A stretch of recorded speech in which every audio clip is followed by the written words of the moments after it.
Assalamualaikum warahmatullahi wabarakatuh. Selamat pagi anak-anak.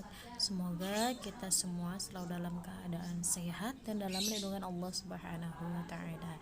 Baik, untuk pelajaran sejarah kebudayaan Islam hari ini, hari Senin tanggal 11 Januari tahun 2021 mengenai bab 1 ya, tentang hijrah ke Thaif. Nabi Muhammad SAW dan para sahabatnya berhijrah ke Thaif pada tahun 10 kenabian atau tahun ke-10 setelah beliau diangkat menjadi nabi dan rasul oleh Allah Subhanahu wa taala, dan itu terjadi pada bulan Syawal.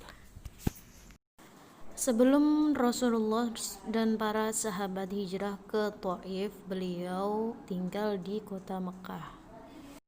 Setelah dua orang yang Rasulullah sayangi meninggal dunia, yaitu pamannya beliau Abu Thalib dan istri beliau Khadijah, penyiksaan kaum kafir Quraisy di Mekah semakin parah karena kaum kafir Quraisy menganggap bahwa Nabi Muhammad sudah tidak ada pelindung lagi, karena pelindungnya yaitu yang tadi Abu Thalib dan Khadijah itu sudah meninggal.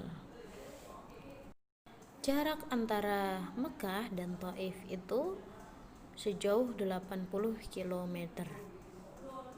Dan pada tahun ke-10 tadi, setelah keduanya orang yang sangat berpengaruh dalam hidup Rasulullah, maka tahun itu disebut dengan tahun kesedihan atau Amul Huzni. Rasulullah berhijrah ke Thaif ditemani oleh sahabat beliau, yaitu Zaid bin Harithah, yang menjaga beliau, menemani beliau untuk sebelumnya hijrah ke Thaif, meminta perlindungan kepada kabilah yang ada di Thaif. Kabilah Thaif ini, suku asli yang ada di Thaif adalah bernama Bani Sakif. Di sana Rasulullah dan Zaid menemui para pemuka Bani Sakif, yaitu Abdul Yalil, Mas'ud, dan Hubaib. Mereka adalah anak-anak Amr bin Umair Ats-Tsaqafi. Gangguan kaum kafir Quraisy terhadap kaum muslimin yang ada di Mekah tidak pernah berhenti. Mereka tetap mengganggu Nabi Muhammad SAW beserta pengikutnya. Terlebih lagi setelah kedua orang yang sangat Rasulullah sayangi meninggal dunia. Meskipun ditambah kedua orang yang hebat masuk Islam, yaitu Umar dan Hamzah, para kaum kafir Quraisy tidak gentar, tetap saja masih mengganggu Rasulullah.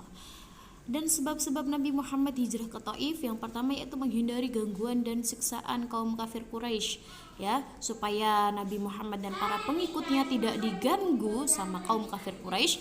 Mereka berpikir untuk hijrah ke tempat yang lainnya. Kemudian yang kedua adalah dengan tujuan untuk mencari perlindungan dari suku Arab yang lainnya. Kaum Quraisy semakin hari semakin menjadi. Karena hal itu Rasulullah sebagai pemimpin harus bertindak tegas agar Rasulullah dan pengikutnya tidak diganggu terus-menerus oleh kaum kafir Quraisy. Setelah Rasulullah berunding, bermusyawarah kepada para sahabat, beliau memutuskan untuk mengajak para pengikutnya berhijrah ke Thaif. Untuk tugasnya, anak-anak kerjakan tugas mandiri halaman 4 yang di tabel itu ya.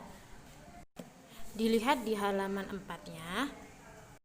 Dan halaman 5, di situ ada pilihannya dari A sampai J. Nah, di situ ada sifat-sifatnya ya.